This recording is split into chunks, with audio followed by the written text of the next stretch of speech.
The dim waters of the marina lapped gently against the moored yachts and cruisers.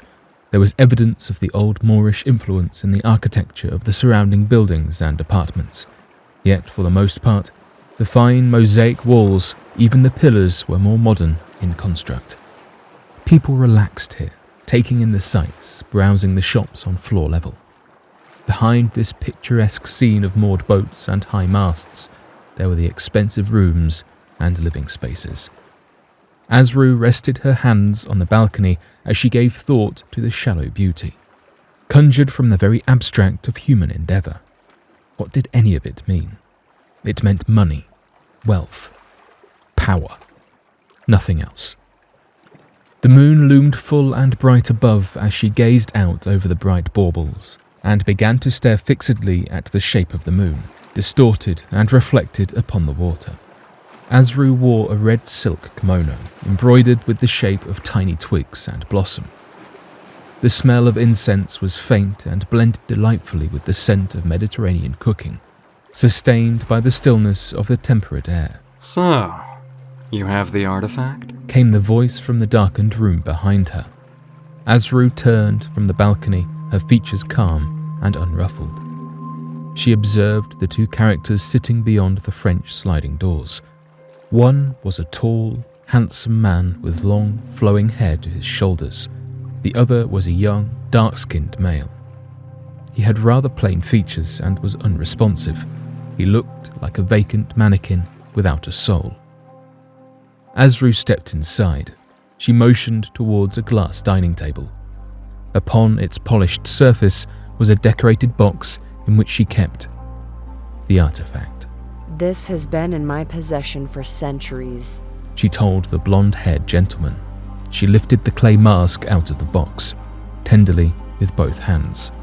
This holds the essence? Asked the man with the golden mane. It does, responded the woman in the kimono. Good, he said, looking over at the vacant boy by his side. This, my dear Asru, is the golem, requested by the Archons and carefully chosen and furnished to your specs. Is he not handsome? He is everything you promised, and more. She took a few steps toward the vacant boy. The creature did not respond or flinch. Neither did it look up, while slowly Asru placed the clay mask over its blank visage. There was a flash as the room lit up and then briefly returned to normal lighting. The transferal was completed. Asru took the clay mask from the golem's face and watched as the eyes moved steadily across the room. The mouth parted. The nose twitched very briefly. It only took a moment, but there was a presence behind those new expressions, a soul at last. Asru smiled as the creature became animate. Asru? The boy said at last. Tell me my eyes do not deceive. Is it really you, my Asru? He could barely contain his contempt for her at that moment.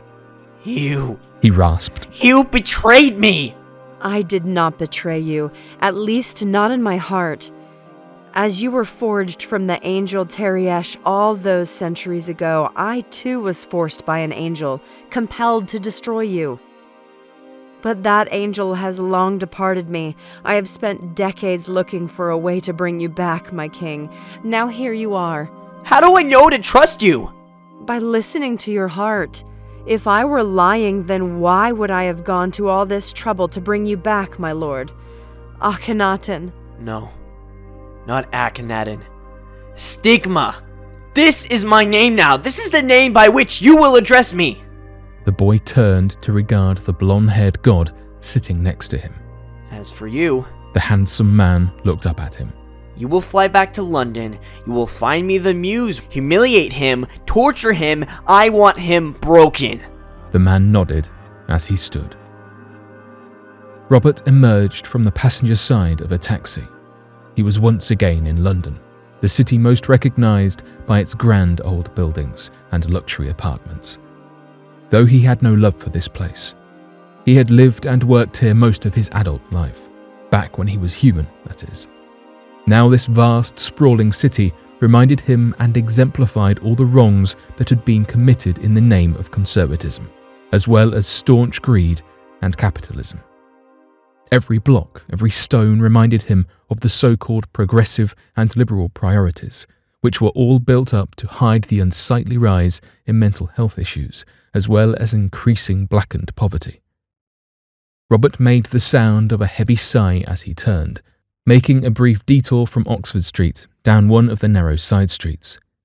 He was alone and found himself in an empty lane, flanked on either side by shops and back entrances. There was a man who was asleep in a corner, a homeless vagrant by all appearances. As Robert walked, he noticed the soft purr of an engine approaching from behind. There was the gentle crackle of grit under the tyres.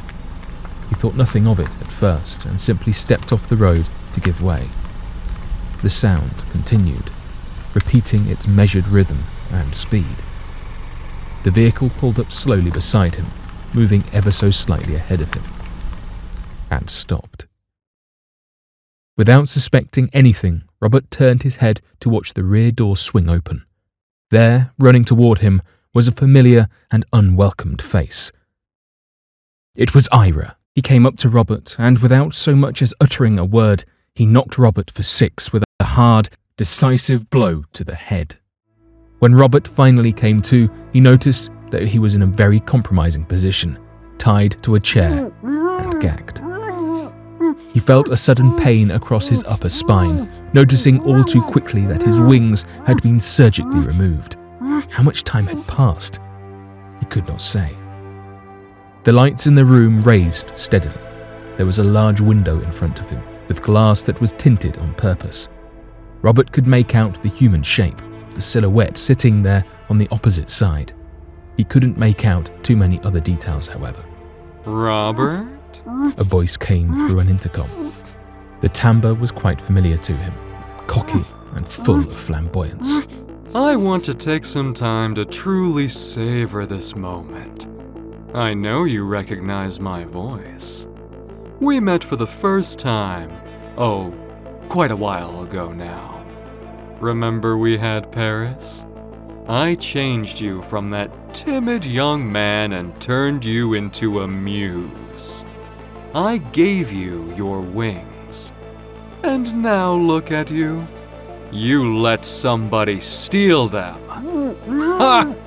That's gratitude. Robert tried desperately to fight his restraints. May I reveal to you what happened?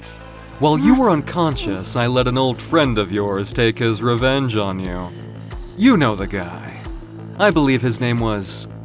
I believe it was something like... Ike or Itchable.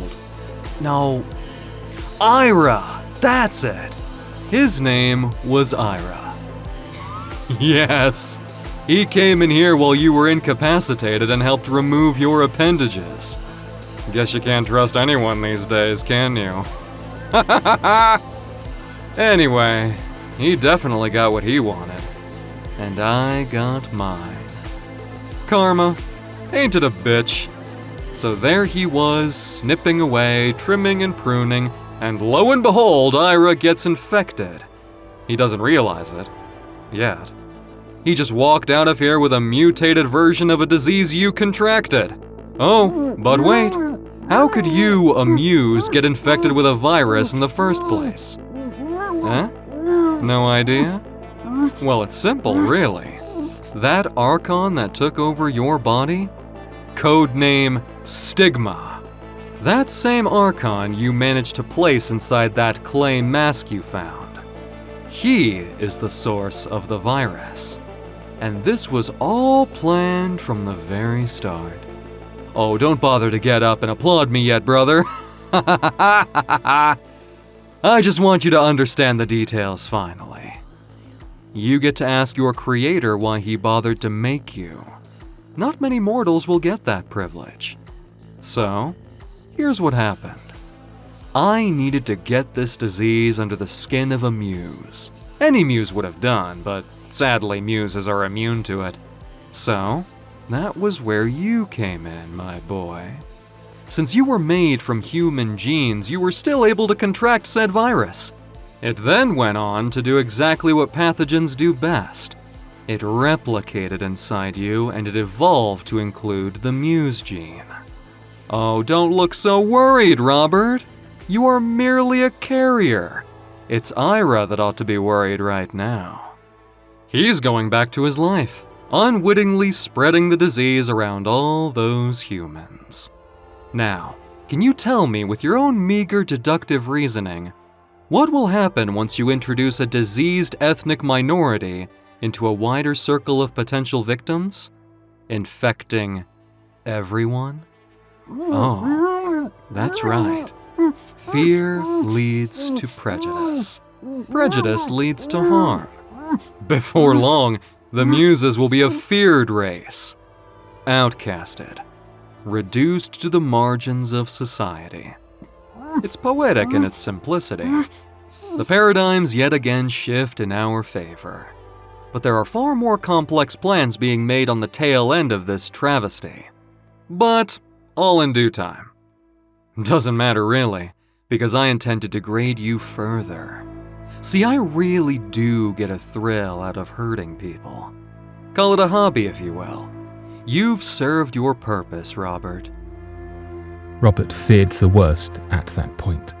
To imagine this was where his life had led him finally was truly painful and frightening and bizarre. Don't look so glum. You forget that it was I who gave you this life. You have a purpose. Not many people can honestly say they're that entitled. But here you are, a muse with a purpose. Don't cry now that I'm taking that purpose away from you. He wasn't certain, but he thought he heard Ramla's voice speaking to him gently in his mind. She spoke softly to him, telling him not to be afraid. A diamond-tipped drill began to spin on its grip as the terrifying sound hit his ears. It was rather much like hearing a dentist's drill. It approached him via some automation, kept in place by a mechanical swing arm that inched closer and closer and closer to his face. Goodbye, Robert. You offered me such a beautiful diversion in all of this. But even Dorian Gray had to come to terms with his own mortality in the end. Robert felt the tense pressure, the fear that began to rise from his gut. His eyes widened in terror while the swing arm inched in further. Ramla was still in his mind. Clearly, she had reached him remotely, via telepathy. She may have been on the opposite side of the world, but her mind could easily reach and connect his if she needed to open a dialogue. She told him to stay perfectly still and not be afraid.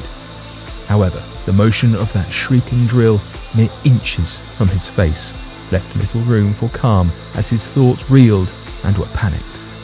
He struggled against his restraints, his eyes showing all the desperation he was feeling at that precise moment. Ramla was going to separate his essence from his body, saving his conscious thoughts in her mind palace. Robert's body would have to remain behind, however, as its nerve endings experiencing the searing pain it was about to endure. The drill forced its pressure against his skin, making inroads into his very flesh, then his bone. The sound it made was horrific, but there was no scream. No sounds were emitted from the muse's lips. It was silent, even quite vacant as the tool burrowed into his skull.